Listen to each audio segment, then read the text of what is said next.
एक मतलब क्लास किया, कल जो क्लास किया उसमें आपका दो क्वेश्चंस आपके इंपॉर्टेंट थे। एक, ध्यान से सुनिए बुआ, यस्टरडे क्लास में आपका दो क्वेश्चन बहुत इंपॉर्टेंट था। एक इंपॉर्टेंट था आपका, that is the characteristics of chemical reaction.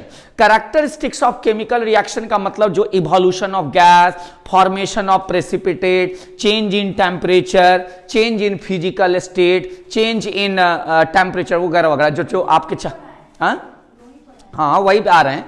तो उसमें जो आपका मैंने कल बोला था कि जो 5 कैरेक्टरिस्टिक्स हैं, पांचों का कोई ना कोई एक केमिकल रिएक्शन याद रखना है। क्योंकि हो सकता है आपसे ये पूछा जाए कि बाबू चेंज इन टेम्परेचर का एक केमिकल रिएक्शन से जस्टिफाई करो, नहीं चेंज इन फिजिकल स्टेट से जस्टिफाई करो। तो आपसे ये क्वेश्चन पूछा जा सकता है। एक दूसरा क्वेश्चन था, why the magnesium ribbon burn, है ना, burn, why the magnesium ribbon rubbed before burning in air. This is the very first question of the NCERT. Magnesium ribbon को आखिर एयर में जलाने से पहले उसको रगड़ा क्यों जाता है, उसको रब्ड क्यों किया जाता है? तो मैंने आपको बताया था सिर्फ उसके प्रोटेक्टिव लेयर को हटाने के लिए, यानी ऑक्साइड लेयर को हटाने के लिए, ताकि मैग्नीशियम दोबारा से ऑक्सीजन के साथ कंबाइंड कर सके। समझ में आ रहा है कौन सा लेयर हटाने के लिए यूज किया गया था, रब्ड किया गया था? ऑक्साइड का लेयर। समझ में आ रहा है ना? तो आज हम लोग जो क्वेश्चंस पिछले क्लासेस में हम लोगों ने किया था, दो क्वेश्चन वो भी बहुत इंपॉर्टेंट है, इसको एकदम ध्यान से समझिएगा। पहला क्वेश्चन है बच्चों, ध्यान दीजिएगा, फोटोसिंथेसिस को इंडोथर्मिक क्यों कहते हैं? यह भी आपका सबसे इंपॉर्टेंट क्वेश्चन है। हम लोग बोर्ड का क्रैश कोर्स कर रहे हैं, एकदम ध्यान से समझिए। आप पूरा बुक नहीं कर रहे हैं, only those question which ever ask in the board examination. मतलब कभी भी अगर वो पूछा गया है और पूछने की चांसेस है, उस क्वेश्चन पे हम डेलिबरेटली बात करेंगे। समझ में आ रहा है मेरी बात? तो पहला क्वेश्चन है व्हाई फोटोसिंथेसिस, एकदम ध्यान से समझना है। व्हाई फोटोसिंथेसिस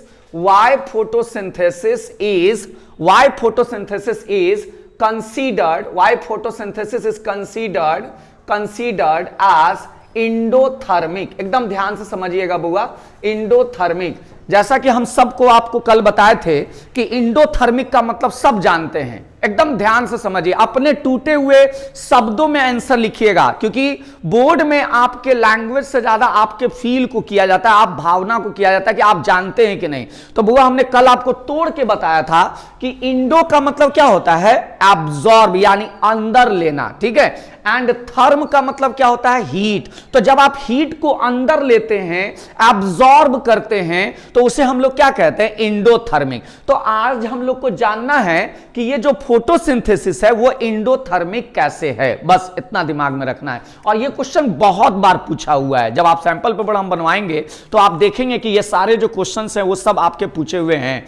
तो पहला आप ध्यान से आंसर समझिए इसको। जैसे बच्चों ये जो फोटो है, फोटो का मतलब क्या होता है बुआ? अगर हम इस वर्ड को तोड़ें तो फोटो का मतलब क्या होता है, लाइट।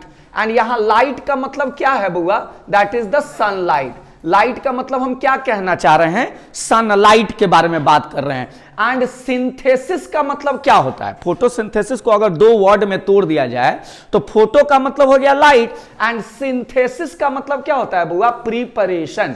सिंथेसिस का मतलब क्या होता है, प्रिपरेशन यानी बनाना। तो लाइट की मदद से, है ना, जब कोई पौधे, ग्रीन प्लांट अपना भोजन तैयार करते हैं तो उसे फोटोसिंथेसिस कहते हैं। बचपन से आप पढ़ते आ रहे हैं, नहीं?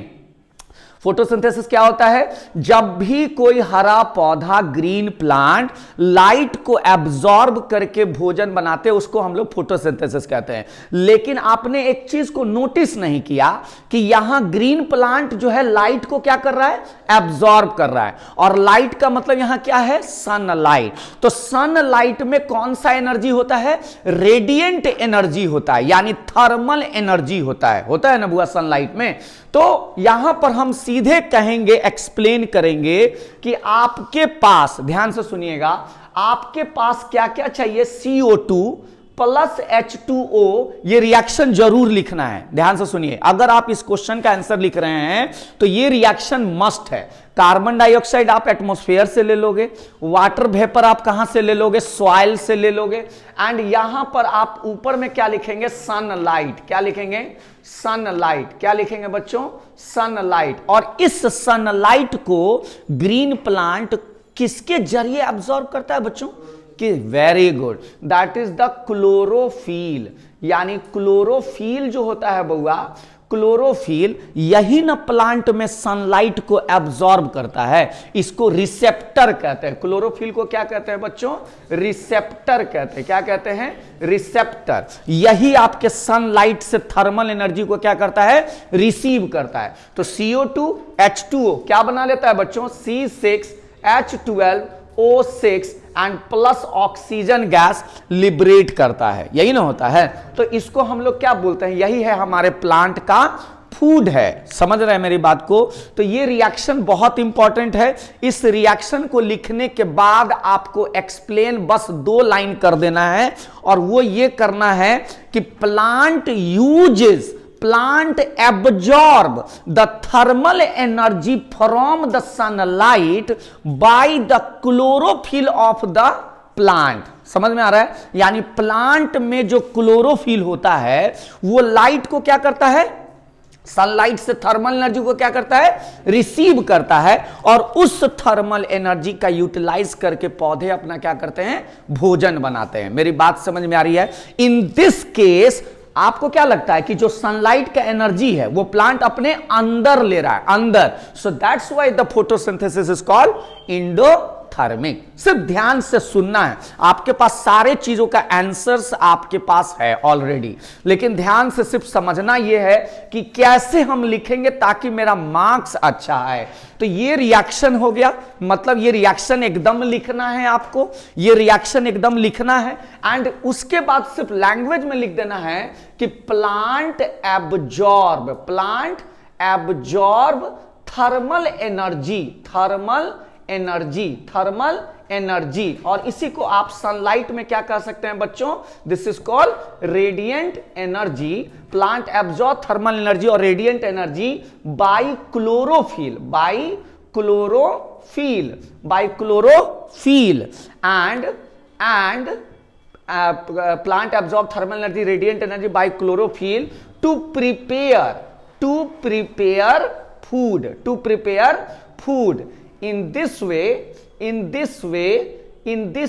energy is absorb। इस तरीके से हम कह सकते हैं कि एनर्जी क्या हुआ है बुआ, एब्जॉर्ब हुआ है, and that's why the photosynthesis is called as a endothermic. एकदम लिखना कुछ नहीं है, आप लोगों को सिर्फ सुनना है, because every question and answer will be given to you.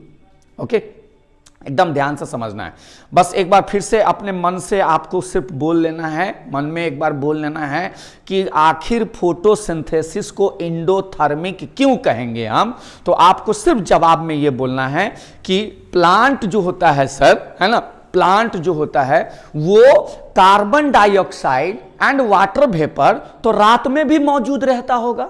Plant के पास carbon dioxide and water vapour तो रात में भी मौजूद रहता होगा, लेकिन रात में तो वो भोजन नहीं बना पाते हैं, सिर्फ इसलिए क्योंकि उस समय सनलाइट का रेडिएंट एनर्जी मौजूद नहीं होता है। लेकिन दिन के समय जो सनलाइट का रेडिएंट एनर्जी है, प्लांट में एक रिसेप्टर होता है जिसका नाम होता है क्लोरोफिल, और वह क्लोरोफिल सनलाइट में से रेडिएंट एनर्जी को एब्जॉर्ब करता है अपने भोजन को बनाने के लिए। And in this way the photosynthesis is considered to be the endothermic because in this case the energy is absorbed by the plant। Clear है।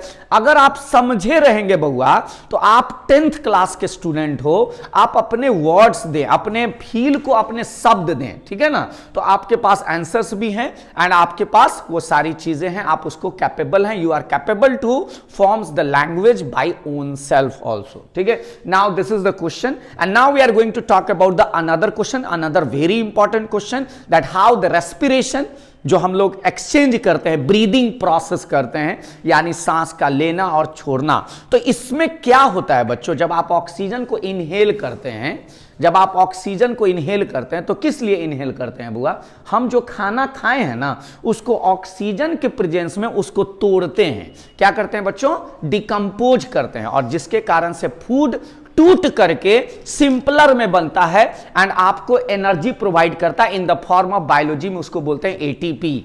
समझ में आ रहा है? तो अनदर वेरी इंपॉर्टेंट क्वेश्चन क्या है बउआ? Respiration is exothermic. अब ये कैसे है भाई साहब? इसी का अपोजिट करना है आपको। क्या करना है? अपोजिट। क्योंकि आप जो खाना खाते हैं, आप जो फूड इनटेक करते हैं, उस फूड में क्या होता है बच्चों? यही होता है, दिस इज कॉल्ड ग्लूकोज, यानी C6H12O6 होता है ना, C6H12O6। और आप जो जैसे ही सांस लेते हैं तो ऑक्सीजन आपने किसको दिया? इसको दिया, यानी ऑक्सीजन आपने इसको दिया।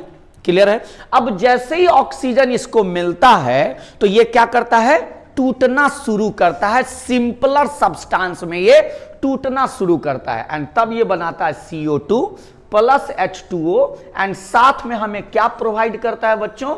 Energy in the form of ATP। Clear है? मेरी बात समझ में आ रही है? तो इसी का जस्ट अपोजिट है ये। रेस्पिरेशन में हम जो खाना खाते हैं उसमें ऑक्सीजन उसको प्रोवाइड करते हैं, सिर्फ किसके लिए? ताकि हमारा भोजन सिंपलर सब्सटेंस में टूट जाए और टूट करके हमें एनर्जी दे, एब्जॉर्ब नहीं करे, एनर्जी दे। तो जब ये एनर्जी प्रोड्यूस करेगा बउआ, तो इसका नाम क्या हो जाएगा? एक्सोथर्मिक। क्योंकि एक्सो का मतलब होता है आउट एंड थर्म का मतलब यहां पर एनर्जी की बात हो रही है। तो जब भी एनर्जी कोई आउट करेगा, अपने से बाहर करेगा, उसको हम लोग क्या बोलेंगे? एक्सोथर्मिक। मेरी बात समझ में आई? एक बार फिर शॉर्ट में हम सीधे कहें कि फोटोसिंथेसिस इंडोथर्मिक क्यों है? क्योंकि प्लांट एनर्जी को एब्जॉर्ब करता है। बउआ, फोटोसिंथेसिस को इंडोथर्मिक क्यों कहेंगे? क्योंकि प्लांट अपने भोजन को बनाने के लिए सनलाइट को क्या करता है? थर्मल एनर्जी को क्या करता है? इनटेक करता है, एब्जॉर्ब करता है। लेकिन हम और आप क्या करते हैं बच्चों? हम और आप जो खाना खाते हैं, ऑक्सीजन देकर उसको सिंपलर सब्सटेंस में तोड़ते हैं, और तोड़ने से हमें क्या मिलता है? एनर्जी मिलती है। तो इन दिस केस रेस्पिरेशन में एनर्जी एक्सेल्ड होता है, यानी एनर्जी बाहर निकलती है, एनर्जी आउट होता है, and that's why the respiration is considered to be the exothermic. I think ये दोनों क्वेश्चन आपको बहुत ही अच्छे से समझ में आ चुका होगा। मेरी बात समझ में आई ना बुआ? ये दोनों ही सबसे इंपॉर्टेंट क्वेश्चंस हैं। समझ रहे ना? समझ रहे हैं मेरी बात को? तो ये दोनों क्वेश्चन, इस दोनों क्वेश्चन में बउआ सारी चीजें छूट जाएं, लेकिन दोनों का रिएक्शन नहीं छूटना चाहिए। मेरी बात समझ में आई? क्योंकि ये क्वेश्चन आपके 2 मार्क्स में पूछा जाता है, ठीक है ना? कि इस दोनों में से या एक क्वेश्चन तो बहुत बार पूछा गया है ना? मतलब फोटोसिंथेसिस कभी पूछ देता है तो कभी रेस्पिरेशन पूछ देता है, लेकिन इस दोनों में से कोई क्वेश्चन जरूर रहता है। मेरी बात समझ रही है? एक क्वेश्चन आपके पास हो गया। दूसरा क्वेश्चन मैंने आपके कल के क्लास में बताया था कि why the magnesium ribbon rubbed before burning in air. Clear है? मेरी बात समझ में आई? अब हम लोग को चलना है बच्चों आगे की तरफ। हमने कैरेक्टरिस्टिक्स में कौन कौन सा बात कर लिया बउआ? एक बार ध्यान से समझिए, कैरेक्टरिस्टिक्स में कौन कौन सा बात कर लिया। जैसे पहला हम लोगों ने बात किया था इवोल्यूशन ऑफ गैस, यानी कुछ रिएक्शन से गैस क्या होते हैं? निकलते हैं। क्या होते हैं बच्चों? Evolution of gas. Her characteristics का 1-2 रिएक्शन बहुत इंपॉर्टेंट है जो आपसे पूछा जा सकता है। जैसे अब क्या पूछेगा इसमें क्या पूछेगा? आपसे पूछेगा ज्यादा से ज्यादा कि बाबू रे बताओ कि कौन सा ऐसा रिएक्शन है जिसमें इवोल्यूशन ऑफ गैस होती है, या आपसे कहेगा कि give one example in which the gas is evolved, gas निकलेगा। तो आपको मैंने सबसे सिंपल वाला एक रिएक्शन बताया था। कौन सा रिएक्शन बताया था बच्चों? That is Zn plus H2SO4, arrow खींचकर ZnSO4 एंड प्लस H2। लेकिन बच्चों आप 10th क्लास में हैं, एक रिएक्शन और मेरी तरफ से आप जान लें, एक क्वेश्चन जो बहुत इंपॉर्टेंट भी है, आपके किसी भी व्यक्ति से पूछने लायक है, और वो क्वेश्चन क्या है बउआ? वो क्वेश्चन क्या है? वो है पोटासियम क्लोरेट। पोटासियम क्लोरेट आपको जो मतलब कोई भी हॉस्पिटल्स में जो बच्चे अभी कोरोना काल में आपने देखा होगा कि ऑक्सीजन की इतनी किल्लत हो गई थी, नहीं, ऑक्सीजन के लिए मारा मारी चल रहा था, हर जगह लोग परेशान थे कि भाई ऑक्सीजन कहां से मिलेगा, कहां से मिलेगा। और आज अगर हम किसी बच्चे से 10th क्लास के बच्चे से, मैक्सिमम बच्चों से पूछते हैं कि बाबू आखिर वो सिलेंडर में ऑक्सीजन गैस कैसे बन रही है, तो हमें नहीं पता है। नहीं, तो याद रखना है बच्चों, ऑक्सीजन गैस लैब में कैसे प्रिपेयर्ड किया जाता है, तो उसके लिए रिएक्शन होता है, याद रखिएगा। दिस इज KClO3, है ना, KClO3, इसको बोलते हैं पोटासियम क्लोरेट। और जब आप इसको हीट करेंगे ना बउआ, तो ये क्या बनाएगा? Potassium chloride and oxygen gas liberate करेगा इस रिएक्शन में। तो अगर आपसे कोई पूछे कि ऑक्सीजन गैस कैसे प्रिपेयर किया जा सकता है, तो आप सीधे बोलेंगे by the decomposition of the potassium chlorate. अगर हम पोटासियम क्लोरेट को हीट करके तोड़ें तो हमें क्या मिलेगा बुआ? ऑक्सीजन गैस मिलेगा। मेरी बात समझ में आई? ये दोनों रिएक्शन से क्या पता चल रहा है? कोई ना कोई गैस निकला है, इसमें हाइड्रोजन गैस निकला है और इसमें ऑक्सीजन गैस निकला है। मेरी बात समझ में आई? कैरेक्टरिस्टिक्स में दो ही पॉइंट सबसे इंपॉर्टेंट है। एक आपका जो मैंने कल स्टार्ट किया था, that is the change in temperature, exothermic, endothermic, इससे रिलेटेड दो क्वेश्चंस हैं जो बहुत इंपॉर्टेंट है। और एक कैरेक्टरिस्टिक्स में और इंपॉर्टेंट है, वो है आपका प्रेसिपिटेट। हां, प्रेसिपिटेट, ये भी आपका इंपॉर्टेंट है। देखिए 5 गो कैरेक्टरिस्टिक्स है, आपके पास नोट्स अवेलेबल है, लेकिन 5 में बोर्ड कहां पे टारगेट करता है? 2 पे। पहला किस पर टारगेट करेगा?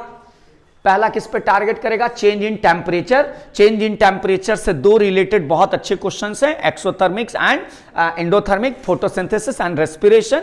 एंड अगला टारगेट होगा आपका प्रेसिपिटेट। कभी कभी तो डिफिनीशन पूछ देता है कि define the precipitate and explain it with taking some example. तो बच्चों प्रेसिपिटेट क्या होता है? What you mean by the precipitate? आखिर प्रेसिपिटेट का मतलब क्या है?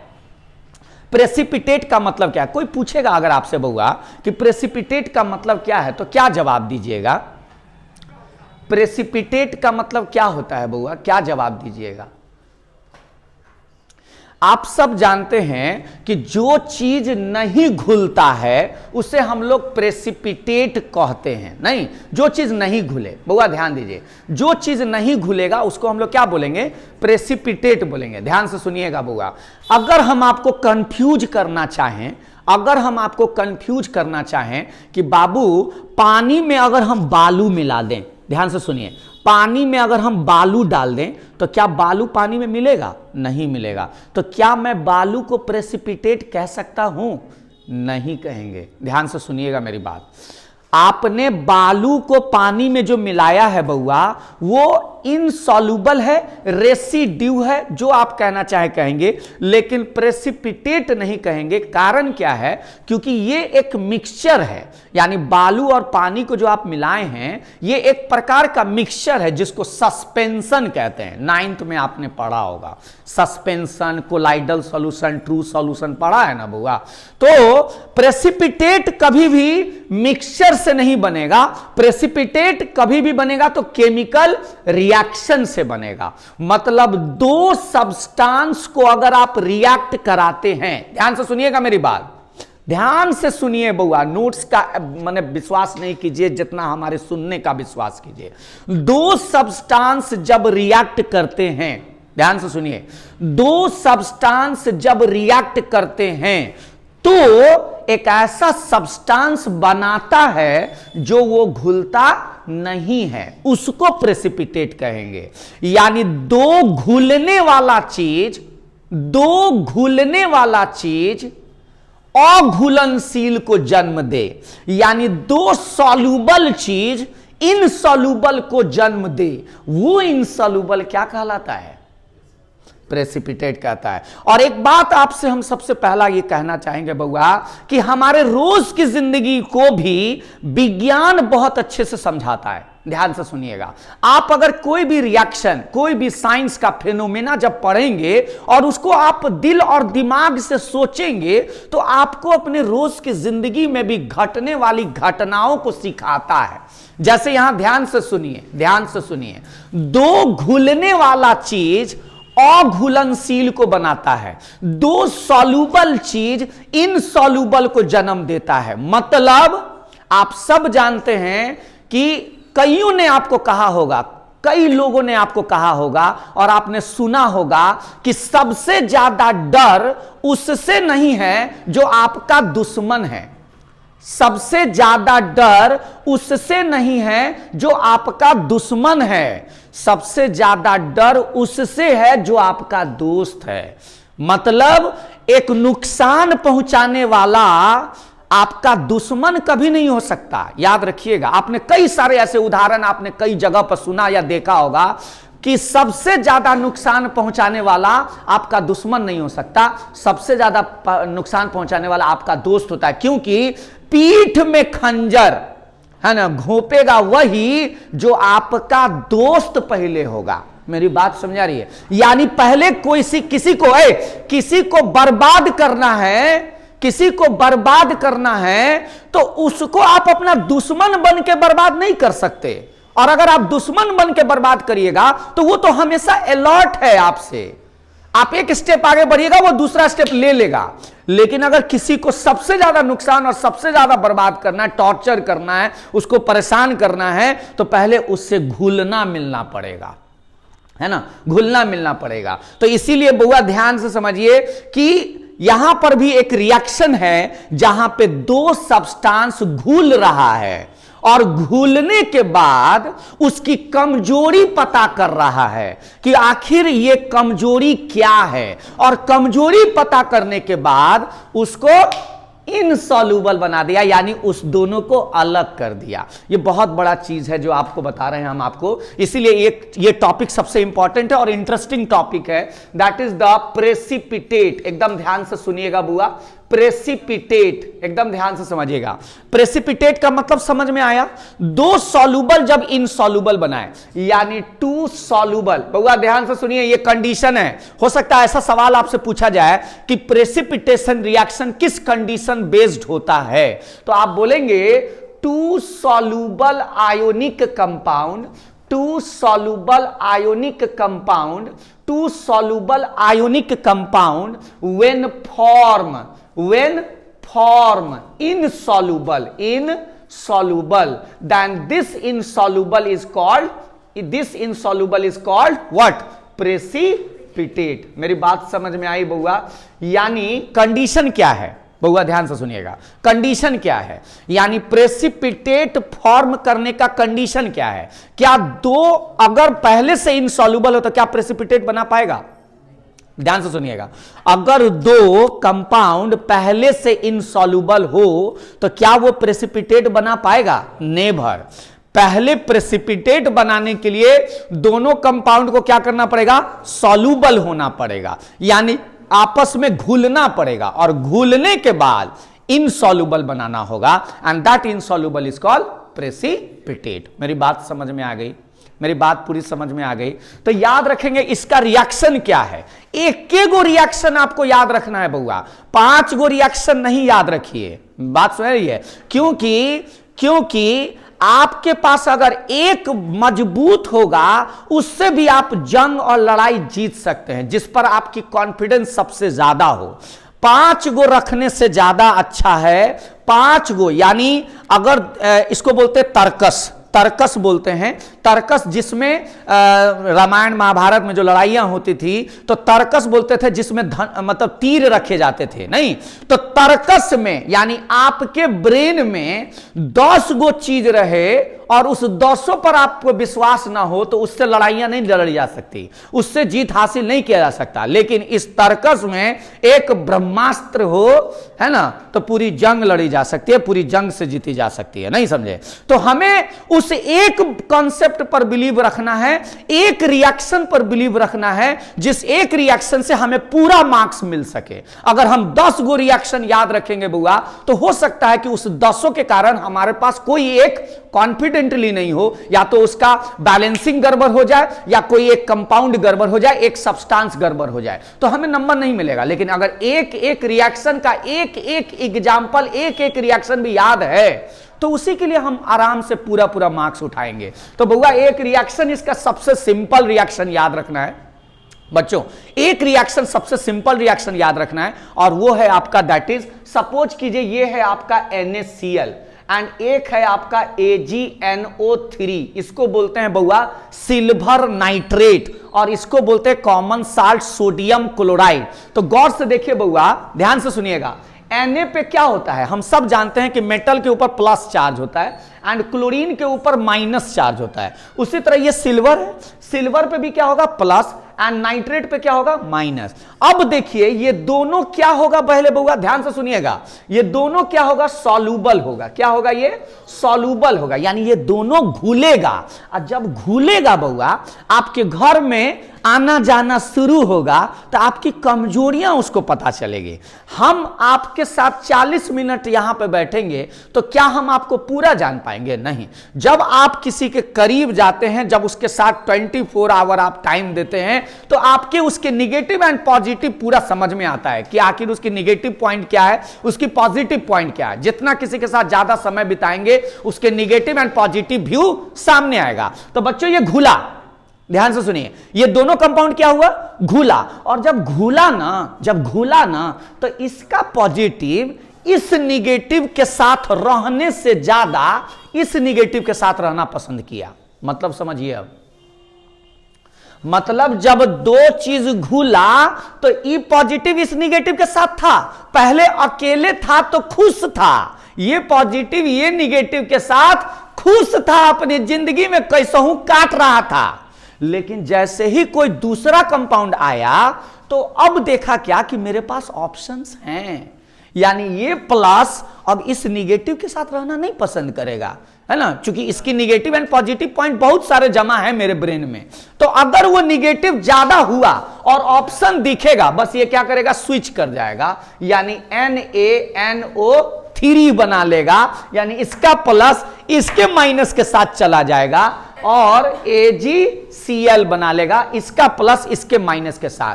यानी इसको बोलते हैं प्रेफरेंशियल, यानी हम रियल में रहना किसके साथ चाहते हैं, हम किसके साथ कंपाउंड बनाना चाहते हैं, हमारा किसके साथ मेरी सोच मिलती है। एक समय में जब शादी हुआ करता था, है ना, शादी हुआ करता था, तो क्या बोलते हैं उसको, कुंडली मिलवाई जाती थी। नहीं, अभी होता है, लेकिन बहुत ऐसे अब शादी हैं बउआ जिसमें कुंडली उंडली का कोनो वैल्यू नहीं है ना। अब तो अपनहू से कर लेता है जाकर, तो कुंडली कहां से लोग है। तो मेरे कहने का मतलब है कि थोड़े दिन का अट्रैक्शन जिंदगी भर का साथ नहीं बना सकता है, थोड़े दिन का अट्रैक्शन जिंदगी भर का साथ नहीं बना सकता है। तो जब अट्रैक्शन हुआ, तो आपको लगा कि आधे घंटे में कि चलो भाई अट्रैक्शन है तो चलो जिंदगी बिता लेंगे, लेकिन नहीं भाई साहब, जब आप करीब आएंगे तो भावनाएं बदलेंगी। और उस समय कहते हैं, एक बहुत अच्छा लाइन है, बहुत अच्छा एक लाइन है ना, हमने भी सुना है, बहुत अच्छा लाइन है। कहते हैं कि जब गरीबी दरवाजे पे दस्तक दे रही होती है, जब गरीबी दरवाजे पे दस्तक दे रही होती है, भूख दरवाजे पे दस्तक दे रही होती है ना, खामोशी दरवाजे पे दस्तक दे रही होती है, तो प्यार मोहब्बत इश्क खिड़की के रास्ते बाहर जा रही होती है। बात याद रखिएगा। तो मेरे कहने का मतलब है कि ये सारी अपने जगह है, और एक चीज दिमाग में रखना है कि जिंदगी को चलाने के लिए भैया इन सब की जरूरत नहीं होती है। जिंदगी को चलाने के लिए ये रील और रियल में फर्क होता है। वो रील था जो थोड़ी देर के लिए था, रियल ये है कि भैया खाना चाहिए मेरे को, पेट भरना है, पैसा है ना, जिंदगी में और भी बहुत सारी चीजें हैं जो इच्छाएं हैं, गाड़ियां चाहिए, शौक है अपना, उसको हम थोड़े दिन के लिए बउआ अपना शौक हम थोड़े दिन के लिए मार सकते हैं, जिंदगी भर के लिए नहीं मार सकते। सो गाइज मिलेंगे कुछ ऐसे ही सवालों के साथ, है ना। तब तक के लिए आप हमारे इस वीडियो को लाइक और सब्सक्राइब करते रहें और अपने दोस्तों के साथ शेयर करते रहें।